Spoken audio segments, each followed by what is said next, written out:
civilian jobs, and even federal jobs, even though not officially. Network, network, network. There have been lots of studies done that indicate between 60 and 80% of jobs go to people who are networked into them, or you're more likely to get a job if you network. Many companies use the application process, like ATS, as more of a legal sort of thing, because companies are required to report their EEO, DEIA statistics to the federal government. And also that protects them from discrimination suits by ensuring somebody passed their ATS or screening system.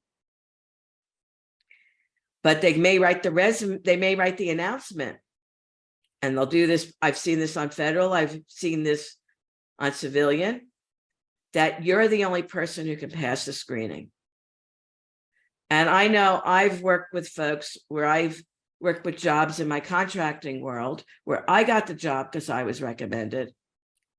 And I've gotten several people contracting jobs within the federal government because I recommended them.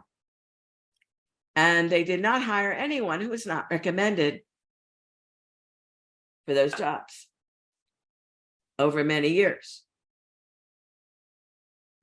Because people like to hire people they know or people they know who know them.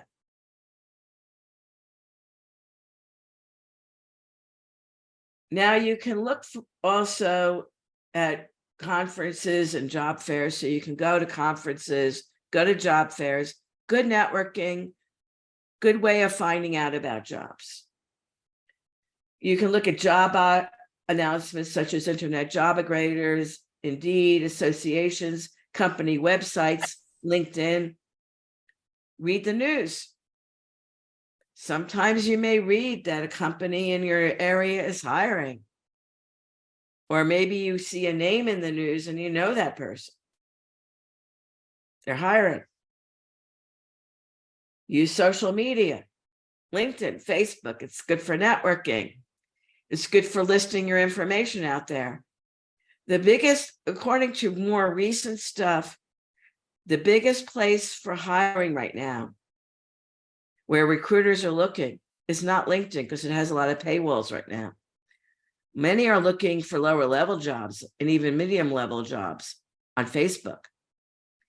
And if you're a millennial and you don't want a federal job, even TikTok. But I'd be careful there.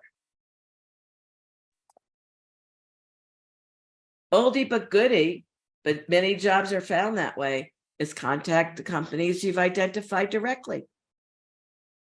Better if you have a network connection, but sometimes at a lower level, if I wanted a job, I was looking for a job one summer, and I went and I needed a summer job and no one was hiring for the summer. I went to Burger King and I went there and they hired me. And that's low level, but I've done that. I've also gotten jobs at job fairs. I was looking for a job, went to a job fair, was interviewed, and I had a job for the next 4 years. Got to go around the world with that job. Also learn how to use Zoom, which we're using now. MS Teams if you want federal. Many federal agencies are using Teams. Some use Zoom. Google Meet is actually starting to be used by federal agencies too, and other companies, to be able to interview for jobs. You can also become an entrepreneur. If you have a lot of baggage in your job history and companies won't hire you because you've been fired or you did something wrong and you've been in jail or whatever, sometimes it's difficult to clean up your history. If it's possible, start your own company. I've had many high-profile folks contact me over the years who've done stuff in the news, ask me how you can bury it and how can I get my own job? How can I get a job? And I tell them, I'm not going to help you get that job. Your option is to be an entrepreneur. So anyway, so then you want to go ahead and really look at it in order to be able to start your own company. And sometimes that's easier or harder, but there is certain information you're not going to be able to suppress. And I've checked back with several of those folks, and they've been successful with their own companies.